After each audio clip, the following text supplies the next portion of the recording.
मी म्हणून म्हटलं की जरा मशाल दिसू दे. कालच्या जाहीर कार्यक्रमामध्ये मला वाटते का मुलाखतीच्या दरम्यान उदय भाऊंनी जे सांगितलं तर मी हे पुन्हा एकदा स्पष्ट केलं पाहिजे की नरेश म्हस्के यांची मी भेट घेतली नाही, ती भेट झाली. ती कुठे झाली भेट? तर दिल्ली संसद भवनला मी माझ्या एका कामासाठी गेल्यानंतर माझ्यासोबत माझ्या पक्षाचे खासदार भाऊसाहेब वाकचौरे असताना मला घ्यायला आलेली गाडी माझ्या पक्षाचे खासदार अरविंदभाई सावंत यांनी पाठवलेली, बाजूला राष्ट्रवादी काँग्रेसचे खासदार भगरे गुरुजी, असं सगळा माहोल असताना आणि विशेष म्हणजे 3 ते 4 वृत्तवाहिन्यांचे पत्रकार समोर असताना आम्ही महाराष्ट्र सदनच्या कॅन्टीन मध्ये चहा घेताना जर माझ्यासोबत कुणी आलेलं असेल आणि त्यांनी जर चहा घेऊ केला असेल तर इतकी तर संस्कृती नक्की आहे आमच्याकडे की ओके चला एक कप ऑफ टी करूया. त्यामुळे ती भेट घेतली नाही, ती अतिशय अनाहूत भेट झाली.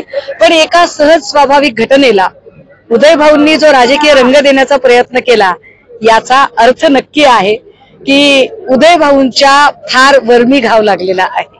म्हणजे याचा अर्थ असा आहे की उदय भाऊ कळवळून गेलेले आहेत. मी कदाचित उदय भाऊंचे उपमुख्यमंत्री होण्याचे मनसुबे उधळलेत का असं मला आता वाटायला लागलेलं आहे.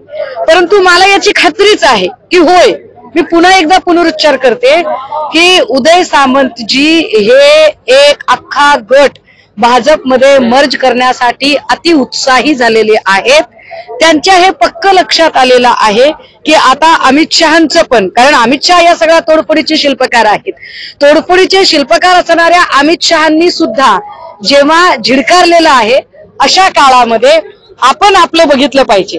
कारण उदय भाऊंची अडचण अशी आहे, उदय भाऊ म्हणाले तिकडे मुलाखतीमध्ये की मला दखलपात्र केलं नाही. उदय भाऊ, तुम्हाला शिंदेंनी दखलपात्र केलं नाही, तुम्हाला सगळ्यात आधी दखलपात्र केलं ते ठाकरेंनी केलं. त्याच्यानंतर तुम्ही राष्ट्रवादीत गेलात आणि मुत्सद्दी राजकारणी म्हणून तुमची तुम्ही ओळख करून घेतली. पण जसंही तुम्हाला कळलं की नाही आता सेना भाजप आहे आणि आपल्याला सत्ता मिळते, मग तुम्ही पुणे शिवसेनेत आलात, तेव्हा तुम्ही धुरंधर राजकारणी झालात. आणि त्याच्यानंतर शिवसेनेतूनही तुम्ही वाया सुरत गुवाहाटी जेव्हा गेलात तेव्हा तुम्ही हे सिद्ध केलं की तुम्ही सत्तेसाठी काहीही करू शकता. उदय भाऊ, तुम्ही सत्तेसाठी काहीही करू शकता.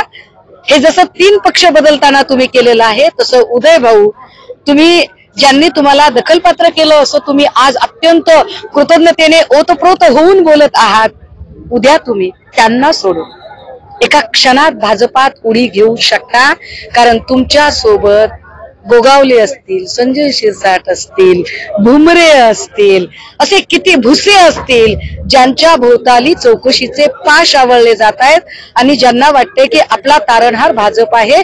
अशा लोकांना घेऊन तुम्ही कधीही उडी मारू शकता याची आम्हाला खात्री आहे. फक्त माझी विनंती आहे उदय भाऊ, तुम्ही म्हणालात की नाही की मी तुमची बहीण आहे, तर बस तुमच्या उपमुख्यमंत्री पदाच्या शपथविधीला तेवढं मला बोलवा बरं का, आवडेल मला.